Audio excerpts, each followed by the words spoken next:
Perlu kami ungkapkan sedikit bahwasanya adanya Al-Hikam ini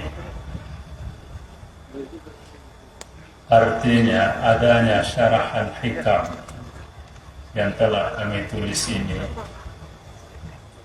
adalah merupakan permintaan daripada pemerintah Indonesia melalui Menteri Agama pada waktu itu, Kiai Haji Muhammad Dahlan, di mana Masjid Istiqlal belum lama sudah siap dibangun, sebuah masjid yang ketua panitianya adalah pribadi Presiden Republik Indonesia, yaitu Presiden Soekarno. Beliau mengatakan bahwasanya dipilih membangun Masjid Istiqlal adalah supaya bertentangan dengan gereja Katolik di hadapannya, dan Masjid Istiqlal kita bangun lebih besar. Kenapa umat Islam di dunia ini membangun masjid yang berumur ratusan tahun? Kenapa bangsa Indonesia tidak dapat membangun masjid kemerdekaan, Istiqlal dalam arti kemerdekaan? Cuma beliau belum berhasil niatnya. Apabila Masjid Istiqlal selesai dibangun, maka dia harapkan supaya Syekhul Azhar yang pada waktu itu adalah Syekh Shaltut sebagai imam pertama membuka Masjid Istiqlal. Setelah kami pulang dari luar negeri, dari Mesir, sudah selesai belajar dan alhamdulillah mendapat PhD dalam ilmu usul fikih. Maka ditawarkan kepada saya, apa kira-kira yang dapat saya berikan merupakan tuntunan bagi umat Islam pada kuliah-kuliah hari Ahad di Masjid Istiqlal. Lantas saya jawab, oleh karena berdasar kepada ihtimam yang diberikan oleh ayah saya, apabila kamu pergi kemana-mana, jangan lupa dua kitab kamu bawa. Pertama, kitab I'anatul Talibin. Barangkali ada orang bertanya masalah. Maka kitab I'anatul Talibin merupakan sumber yang dapat dijadikan hukum, oleh karena tidak sesulit daripada kitab-kitab lainnya. Yang kedua, bawalah kitab Al-Hikam, karena Al-Hikam itu adalah merupakan inti dan saripati daripada kitab-kitab tasawuf.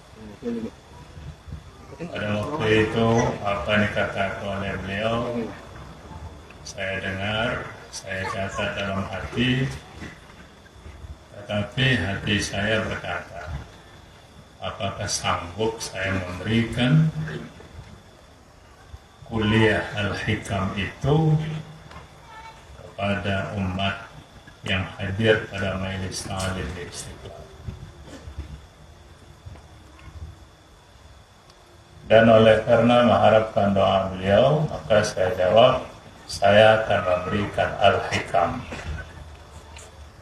Maka sejak itulah setiap kuliah yang saya berikan, saya buat diktat, saya tulis.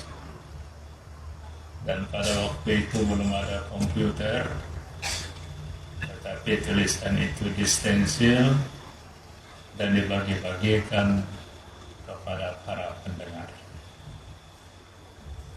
5 tahun saya mengajar Al-Hikam setiap hari Minggu, maka dalam masa 5 tahun itu selesailah judul-judul yang saya masukkan dalam Al-Hikam, sebagaimana tuan-tuan, bapak-bapak, para masyayikh melihat pada kitab Al-Hikam.